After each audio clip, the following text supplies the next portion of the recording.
नमस्कार दोस्तों, बहुत समय पहले की बात है। किसी नगरी में एक युवक रहा करता था।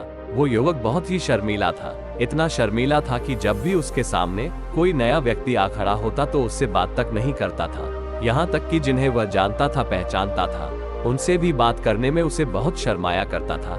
वह उनसे भी ठीक से बात नहीं कर पाता था और अपनी इस समस्या के कारण वो खुद ही बहुत परेशान रहता था, क्योंकि वो अपने जीवन में कुछ कर ही नहीं पा रहा था। धीरे धीरे समय बीतता गया और समय बीतने के साथ साथ उस युवक की शर्माने की आदत भी बढ़ती चली गई, जिस कारण वो अत्यधिक निराश रहने लगा, परेशान रहने लगा, चिंतित रहने लगा। उसे ये समझ नहीं आ रहा था कि वो अपनी इस समस्या से किस तरह से छुटकारा पाए। उसके घर वाले भी अब उसकी इस समस्या को लेकर बहुत चिंतित रहने लगे थे। वे सोचते थे इसका क्या होगा, ये अपने जीवन में कुछ कर पाएगा भी या नहीं। जब भी वो कहीं पर काम के लिए जाता तो लोग उसके इस सीधेपन का फायदा उठाते, उसे परेशान करते। वो कुछ ज्यादा कह नहीं पाता था, जिसके कारण उसे कोई कुछ भी कह देता और ये वहां से चला जाता। इन्हीं सब कारणों की वजह से उसका मन कहीं भी किसी भी काम में नहीं लगता। वो हर काम को कुछ ही दिनों में छोड़ दिया करता। उसके मन में बहुत कुछ चल रहा था। उसके मन में विचारों के तूफान उठ रहे थे। वो सबसे बहुत कुछ कहना चाहता था, लेकिन अपनी इस आदत के कारण वो किसी से कुछ नहीं कह पा रहा था। वो अंदर ही अंदर घुटता जा रहा था। सारे विचार, सारी बातें उसके मन में ही दबी पड़ी थी, लेकिन कभी भी वो किसी से भी अपने मन की बात नहीं बताता था। जब छोटा सा बच्चा था तब उसे लोग बहुत पसंद करते थे। उसकी इस आदत को भी लोग सराहते थे, लेकिन इसी आदत की वजह से जब बड़ा हो गया, युवा हो गया, तो इसी आदत के कारण उसे अपना जीवन जीने में भी अत्यधिक परेशानियां उठानी पड़ रही थी और वह अपनी इस एक गलती के कारण बहुत परेशान रहता। अपनी इस आदत से छुटकारा पाना चाहता था। वह चाहता था कि वह लोगों से अपने मन की बात खुलकर कह पाए। वो जो कुछ करना चाहता है, जो कुछ कहना चाहता है, वो सबसे वो खुलकर कह सके। लेकिन जब भी कोई दूसरा उसके सामने आता तो उसकी जुबान मानो खुलती ही नहीं। यहाँ तक कि वो अपने माता पिता के सामने भी ठीक से बात नहीं कर पाता था। केवल उसके कुछ मित्र थे जिनसे वो अपने मन की बात कर पाता था। जब भी वो किसी बात का जवाब देता तो लोग उसकी हंसी उड़ाते, उसका मजाक बनाते। लोग कहते कि आप, तेरे मुंह में भी जबान आ गई है। ये समस्या दिन ब दिन बढ़ती चली जा रही थी और इस समस्या के कारण अब उसके पिता भी अत्यधिक चिंतित रहने लगे थे। वह चाहते थे कि उनका बेटा भी दूसरों के सामने अपने मन की बात रख सके, लेकिन एक दिन जब अपने उस बेटे को दूसरों के सामने शर्मिंदा होता हुआ देख रहे थे, तभी उन्हें बहुत क्रोध आया और वो अपने बेटे को खरी खोटी सुनाने लगे। उन्होंने उसे इतना डांट दिया, युवा लड़का अत्यधिक क्रोधित हो गया और बिना कुछ कहे वो वहां से चला गया। शाम हो चुकी थी और अब तक उनका बेटा घर नहीं लौटा था। माता और पिता दोनों बड़े ही चिंतित थे। वे अपने बेटे को वापस घर पर देखना चाहते थे, लेकिन वो युवा लड़का तो भागते भागते पहाड़ की चोटी पर जा पहुंचा था। वो वहां से नीचे की ओर झांक रहा था और ईश्वर से कह रहा था, हे भगवान, आपने मुझे ऐसा क्यों बनाया? लोग मेरा मजाक उड़ाते हैं, लोग मेरा हंसी उड़ाते हैं। जब मैं इस दुनिया में अपने मन की बात रख ही नहीं सकता, मैं किसी से कुछ कह ही नहीं सकता, तो फिर मैं इस जीवन को जीकर क्या करूंगा? जब भी मैं किसी से कुछ कहने की कोशिश करता हूँ तो लोग मेरा मजाक बनाते हैं, मेरी हंसी उड़ाते हैं, यहाँ तक कि वो मुझसे कुछ भी कहकर चले जाते हैं। मैं उनका जवाब नहीं दे पाता। ऐसा जीवन जीकर मुझे क्या मिलेगा? इसलिए मैं तेरे पास आ रहा हूँ। ऐसा कहकर जैसे ही वह युवक कूदने की तैयारी कर रहा था कि तभी पीछे से एक आवाज सुनाई पड़ी, बेटा, जान देना तो बहुत आसान है, लेकिन इस जान को तुम वापस नहीं पा सकोगे। जैसे ही ये आवाज उसके कानों में पड़ी, वह पीछे मुड़कर देखने लगा। उसने जैसे ही पीछे मुड़कर देखा, उसने पाया कि एक बौद्ध भिक्षु उसके पीछे खड़े हैं। उन्हें देखकर वो डर सा गया और अपने कदम पीछे खींच लिए और चुपचाप वहां खड़ा रह गया। अपनी आदत के कारण उनसे कुछ कह नहीं पा रहा था। तभी उस युवक से वे बौद्ध भिक्षु कहते हैं, बेटा, क्या बात है? आखिर तुम यहाँ पर क्या कर रहे हो और तुम अपने इस जीवन को क्यों समाप्त करना चाहते हो? यह अनमोल जीवन बहुत कम लोगों को नसीब होता है और तुम्हें ये जीवन व्यर्थ लगता है। इस पर वो युवक कहता है, नहीं नहीं, कुछ नहीं, मैं तो बस यहाँ पर खड़ा होकर देख रहा था। तभी वो बहुत भिक्षु उस युवक से कहते हैं, बेटा, मैं जानता हूँ कि तुम यहाँ पर क्या करने आए थे। तुम मुझसे कुछ नहीं छुपा सकते, लेकिन मैं चाहता हूँ कि तुम अपनी समस्या मुझसे खुद बताओ, तभी मैं उसका समाधान तुम्हें बता पाऊंगा। यदि तुम चाहते हो कि कोई तुम्हारी मदद करे तो उसके लिए पहले तुम्हें ही आगे बढ़ना होगा। यदि तुम चाहते हो कि मैं तुम्हारी समस्या का समाधान करूं, तो तुम्हें मुझे अपनी समस्या बतानी होगी, अन्यथा मैं कुछ नहीं कर सकूंगा। उन बौद्ध भिक्षु की यह बात सुनकर वो युवक कहता है, नहीं नहीं, कोई बात नहीं है, मैं ठीक हूँ, मैं सच कह रहा हूँ। उस युवक की ये बात सुनकर वह बौद्ध भिक्षु उस युवक से कहते हैं, ठीक है बेटा, यदि तुम नहीं चाहते कि मैं तुम्हारी मदद करूं तो कोई बात नहीं, लेकिन तुम्हें भी मेरी एक बात पर विश्वास करना चाहिए कि मैं तुम्हारी मदद के लिए ही यहाँ पर आया हूँ। तुम चाहो तो तुम अपनी समस्या मुझे बता सकते हो और मैं तुम्हारी इस समस्या का समाधान भी अवश्य करूंगा। इसका जवाब देते हुए फिर वो उन बौद्ध भिक्षुओं से कहता है, नहीं नहीं, मैं ठीक हूँ, मैं सच कह रहा हूँ, आप जाइए। इस पर वो बौद्ध भिक्षु उस युवक से कहते हैं, ठीक है बेटा, यदि तुम चाहते हो कि मैं यहाँ से चला जाऊं तो मैं यहाँ से चला जाता हूँ, लेकिन मेरी एक बात याद रखना, मेरे जाने के बाद मैं तुम्हारी कोई मदद नहीं कर पाऊंगा और हो सकता है कि तुम्हारी मदद के लिए कोई और आगे भी ना आए। इतना कहकर वो बौद्ध भिक्षु पीछे की ओर मुड़े और अपने मार्ग में आगे बढ़ने लगे। वह बौद्ध भिक्षु कुछ दूर ही पहुंचे थे, तभी उस युवक ने जोर से आवाज लगाई, हे गुरुदेव, मेरी समस्या बहुत बड़ी है, क्या आप उसका समाधान कर सकेंगे? क्या आप मुझे उसका समाधान दे सकेंगे? ये सुनकर वो बौद्ध भिक्षु वहीं पर खड़े हो गए।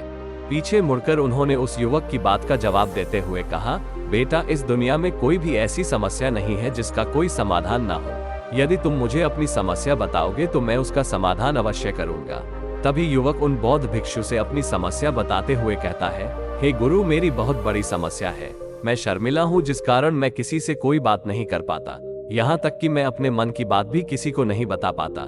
जब भी मैं किसी से बात करने की कोशिश करता हूँ तो लोग मेरा मजाक उड़ाते हैं, मेरी हंसी उड़ाते हैं। जब भी मुझे कोई खरी खोटी सुनाता है, उल्टी सीधी बातें करता है, तो मैं उनका जवाब नहीं दे पाता। मैं लोगों की तरह चालाक बनना चाहता हूँ, लोगों की तरह बातों का जवाब देना चाहता हूँ, अपने मन की बात करना चाहता हूँ। मैं इस दुनिया के साथ कदम से कदम मिलाकर आगे बढ़ना चाहता हूँ।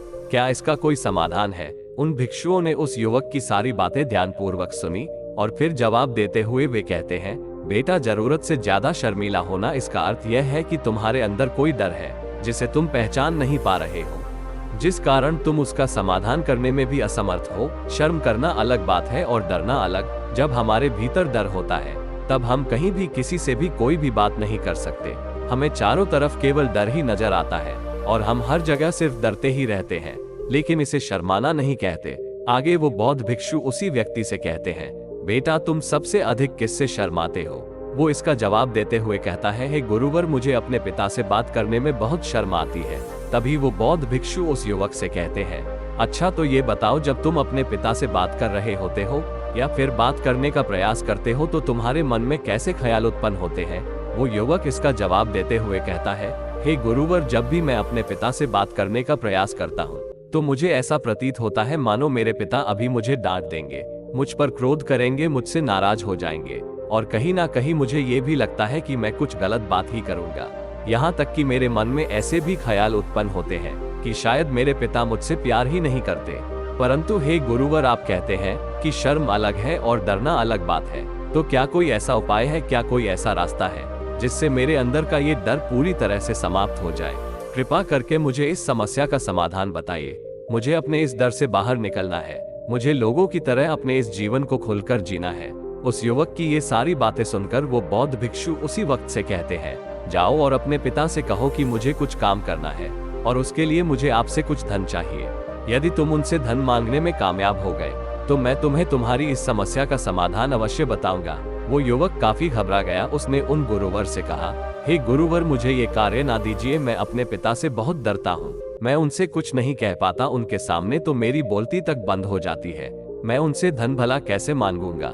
ये बात सुनकर वो बहुत भिक्षु उस युवक से कहते हैं, तब तो तुम्हारी समस्या का कोई भी समाधान नहीं है और ना ही तुम कभी भी अपने जीवन को खुलकर जी पाओगे। ये बात सुनकर वो युवक उन बौद्ध भिक्षु से कहता है, हे गुरुवर, ऐसा ना कहें, कृपा करके मुझे कोई और कार्य बताइए, कोई ऐसा कार्य जिससे मेरे अंदर का डर पूरी तरह से समाप्त हो जाए, कोई ऐसा समाधान बताएं। इसका जवाब देते हुए वो बहुत भिक्षु उस युवक से कहते हैं, बेटा, यदि तुम्हें अपने अंदर के डर को समाप्त करना है तो पहले तुम्हें मेरा ये कार्य करना होगा जो मैंने तुम्हें कहा है। फिर वो युवक घबराकर काफी देर सोच विचार करने के बाद उन गुरुवर से कहता है, ठीक है, यदि आप चाहते हैं कि मैं इस कार्य को करूं तो मैं इसे करने का पूरा प्रयास करूंगा। इतना कहकर वह युवक अपने घर लौट जाता है। उसे देखकर उसके माता पिता बहुत खुश हो जाते हैं और वो युवक अपने पिता से डरते डरते कहता है, पिताजी, मुझे आपसे कुछ बात कहनी है। इस पर उसके पिता कहते हैं, बोलो, क्या बात है? वो युवक कहता है, पिताजी, मैं कुछ काम करना चाहता हूँ और उसके लिए मुझे आपसे कुछ धन चाहिए, क्या आप मुझे कुछ धन दे सकते हैं? इतना सुनकर उस युवक के पिता ने उस युवक की तरफ ध्यान से देखा। काफी देर देखने के बाद वो खुशी से झूम उठे और तुरंत ही उन्होंने कुछ धन अपने पुत्र के हाथों पे रख दिया और कहने लगे, बेटा क्या इतना धन काफी है कि तुम्हें और चाहिए? इसके जवाब में वो युवक अपने पिता से कहता है, नहीं नहीं पिताजी, इतना धन काफी है, मैं इतने से काम चला लूंगा। वो युवक उस धन को लेकर तुरंत दौड़ा दौड़ा उन बौद्ध भिक्षु के पास लौटा और जो धन उसने अपने हाथों में ले रखा था उसे दिखाते हुए वो कहता है, हे गुरुवर, जैसा आपने कहा था मैं ये धन लेकर आपके पास आ चुका हूँ। मैंने अपने पिता से धन मांग लिया है, अब मुझे आप मेरी समस्या का समाधान बताइए। तभी वो बौद्ध भिक्षु उस युवक से कहते हैं, अरे इतनी जल्दी क्या है, अभी तो तुम्हें मेरे लिए एक और काम करना है, तभी मैं तुम्हें तुम्हारी समस्या का समाधान बताऊंगा, और यदि तुम मेरे लिए इस कार्य को नहीं पूरा कर सके तो मैं तुम्हें कभी भी तुम्हारी समस्या का समाधान नहीं बताने वाला। तभी वह युवक उनसे कहता है, हे गुरुवर, अभी तो मैंने आपके लिए एक काम किया है, अभी आप मुझे एक और काम करने के लिए कह रहे हैं। तभी बौद्ध भिक्षु उस युवक से कहते हैं, हाँ तुम्हें मेरे लिए एक और काम करना ही होगा। वो युवक एक बार फिर से काफी सोच विचार कर उन बौद्ध भिक्षु से कहता है, अच्छा ठीक है, बताइए अब मुझे क्या करना है। इसके जवाब में वो बौद्ध भिक्षु उस युवक से कहते हैं, जाओ और ये धन जो तुम अपने पिता से मांग कर लाए हो, इस धन को वापस अपने पिता को लौटा दो और साथ साथ ये भी कहना, पिताजी मैं अभी काम नहीं करना चाहता, लेकिन जब समय आएगा तो मैं आपसे ये धन वापस ले लूंगा। ये बात सुनकर वह युवक एक बार फिर से ऊपर से नीचे तक पूरी तरह से काम गया। वह कहने लगा, है गुरुवर, आप मुझे कोई और काम सौंप दीजिए, मैं उसे जरूर करूंगा, लेकिन अब यदि मैं ये धन लेकर उनके पास वापस गया तो वह मुझे मार मार कर मेरी खाल खींच लेंगे। उनका क्रोध आपने अभी तक देखा नहीं है, इसलिए हे गुरुवर कृपया करके मुझे कोई और काम दे दे, मैं वो आपके लिए अवश्य कर दूंगा। तभी वो बौद्ध भिक्षु उसी व्यक्ति से कहते हैं, बेटा जो काम मैंने तुम्हें सौंपा है तुम्हें उसी कार्य को पूरा करना होगा, अन्यथा तुम्हारी समस्या का समाधान मैं तुम्हें नहीं बताने वाला। काफी देर सोच विचार करने के बाद वो उन बौद्ध भिक्षु कहता है, ठीक है, मैं वापस जाता हूँ और यह धन लौटाकर मैं अभी आता हूँ। वो तुरंत दौड़ा दौड़ा अपने पिता के पास गया। उसने अपने पिता से कहा, पिताजी मैं ये धन अभी नहीं लेना चाहता, अभी ये धन आप मुझसे वापस ले लीजिए, जब मुझे कोई काम पड़ेगा तो मैं आपसे ये धन वापस ले लूंगा। उसके पिता ने उस युवक की तरफ घूर घूर कर काफी देर तक देखा और फिर मुस्कुराते हुए कहने लगे, बेटा मैं समझता हूँ कि किसी भी काम को शुरू करने से पहले हमें उसके बारे में जानकारी इकट्ठा करनी चाहिए, उसके बारे में समझना जरूरी है, कब क्या कैसे और कब तक करना है, इसके बारे में भी हमें जानकारी लेनी जरूरी है। कोई भी काम ऐसे ही नहीं शुरू किया जा सकता, उसमें हम सफल होंगे या फिर नहीं, इसका भी अनुमान हमें लगाना पड़ता है, और जब हम इन सभी के बारे में सही जानकारी प्राप्त कर ले तभी हमें धन लगाना चाहिए। मुझे बहुत खुशी है कि तुमने ये सही निर्णय लिया है। जब तुम्हें ये समझ में आ जाए कि जो कार्य तुम करने जा रहे हो वो तुम्हारे लिए उचित है, तब मैं तुम्हें ये धन वापस लौटा दूंगा। वो युवक अपने पिता के मुख से यह सारी बातें सुनकर मन ही मन बहुत प्रसन्न था। उसने यह उम्मीद नहीं की थी कि उसके पिता हंसकर उसे इस तरह से सारी बातें समझाएंगे। वो मन ही मन ये सोच ही रहा था कि तभी उसके पिताजी उसके और करीब आए और अपने उस युवा बेटे को गले से लगा लिया। जैसे ही उसके पिता ने उस युवक को गले से लगाया, उस युवक को बहुत अच्छा महसूस हुआ। उसका आत्मविश्वास, उसका हौसला और बढ़ता गया।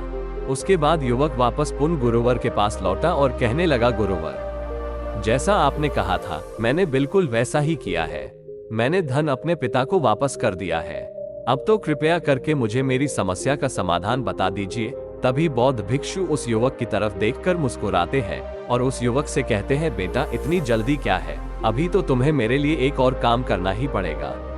वो युवक कहता है, महाराज आप आखिर मुझसे बार बार इस तरह से काम क्यों करवा रहे हैं? क्या आपके पास मेरी समस्या का कोई समाधान नहीं है? कहीं आप मुझे बेवकूफ तो नहीं बना रहे? जिस तरह से लोग मुझे बेवकूफ बनाते हैं, क्या आप भी मेरे साथ वही तो नहीं कर रहे? आपने कहा जाओ अपने पिता से पैसे मांग कर लाओ, मैं पैसे मांग कर लाया। आपने फिर कहा जाओ ये पैसे अपने पिता को लौटा करो। मैंने आपके कहे अनुसार बिल्कुल वैसा ही किया, और अब आप कह रहे हैं कि मैं आपके लिए एक और काम करूं। नहीं, यह मुझसे नहीं होगा। तभी वो बौद्ध भिक्षु उस युवक की तरफ देखकर मुस्कुराते हैं और कहते हैं, बेटा बस यह आखिरी काम है और यह बहुत सरल भी है। तुम जैसे ही इस कार्य को पूरा करोगे, मैं तुम्हें वचन देता हूं कि मैं तुम्हारी समस्या का समाधान तुम्हें अवश्य बताऊंगा।